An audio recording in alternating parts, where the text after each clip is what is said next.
This check is presented to the Brainerd Lakes Area Chamber of Commerce Education Association for $248,000 to support high school students in career exploration opportunities through partnerships with area businesses, higher education, and local high schools.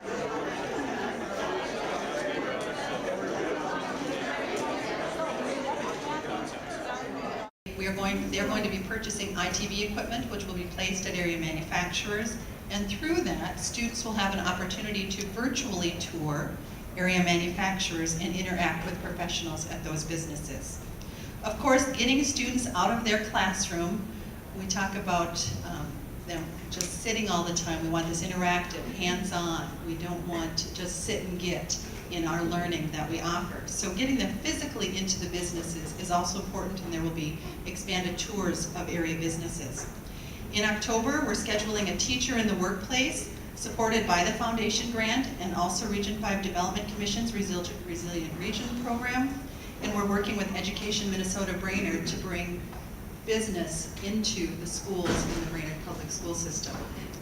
Now, a student survey at this year's Bridges Career Exploration Day found that parents overwhelmingly were influencing a student's career choice. Does that surprise any of you? Overwhelmingly, close to 70%. That overcame their friends. That was surprising to me. I thought it was the other way. But we are going to focus our communication on parents. It really reinforces the importance of educating parents about the career opportunities in central Minnesota and the opportunities for good jobs in this region. So we're going to grow our public relations activities and our expanded communication through our website, again, as a result of this grant. In 2012, the Otto Bremer Foundation also awarded funds to Brainerd Schools, Rural Minnesota SEP, and the Bridges Workplace Connection to grow the National Career Readiness Certification Program at Brainerd High School. And the Initiative Foundation has also been a major sponsor of the NCRC. So in closing, we're expanding our video career series, speakers in the classroom, career exploration day, all of the activities I just mentioned, and we couldn't do it without the support of the Otto Bremer Foundation. So we are here with tremendous thanks and gratitude for that. Now, many of you in this room are our original and ongoing partners, whether you be funding partners, volunteer partners, resource partners, Central Lakes College, of course, and the area high schools being our primary partners. Because of you, we have the most effective work-based learning program in Minnesota, and we thank you for joining us to celebrate the Otto Bremer Foundation's outstanding investment in bridges and the bright future. Said, but this is really a great day for the students of the Brainerd Lakes region. This grant really acknowledges the success of the Bridges program, the hard work that's gone into the building of the program, and the potential that's yet to be realized. For many years, educators, we like to talk. There's been a lot of talk about what needs to be done to improve education. And in the end, it's just talk. But here in this area, we put the talk into action. And there's not another program like this in the state. We really have reduced the silos. We've been working together. True partnership that includes business, the chamber, local school districts, DEED and the workforce centers, and CLC. It has been led by a leadership council where business is well represented, in fact takes the lead. The aim of the program is to engage the middle majority of high school students that can easily become disenchanted with education.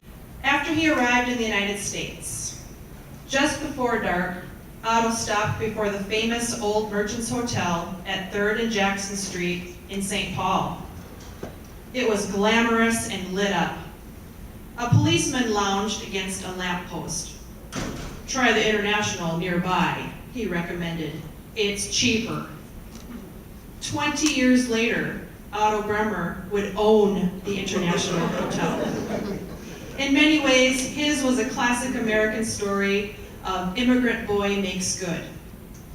The next morning, Bremer's search for work took him first thing to the wholesale hardware company of Fairwell, Osmond, and Kirk in downtown St. Paul.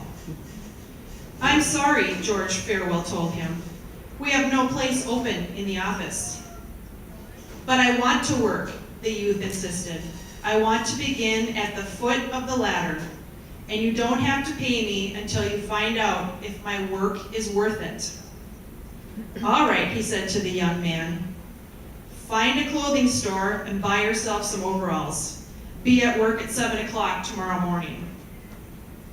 On the anniversary of his 80th birthday, years later, Otto Bremer commented, "That was about the happiest moment of my life. At last, I had a job in America." And in 1943, he formed the bank holding company, which is now known as Bremer Bank. And in 1944, he formed the Otto Bremer Foundation. Why? He never had any children, and this was the legacy that he wanted to leave to the communities that he cared about across North Dakota, Minnesota, and Wisconsin. And in 2013, the Otto Bremer Foundation granted out $36 million to nonprofits, and we're very proud of that.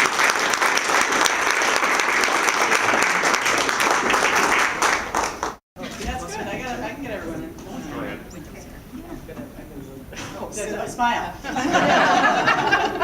Say $248,000. Yeah. Amy, take a couple more now. Larry's so happy. Yeah, I know. There's a few of you that I can't see.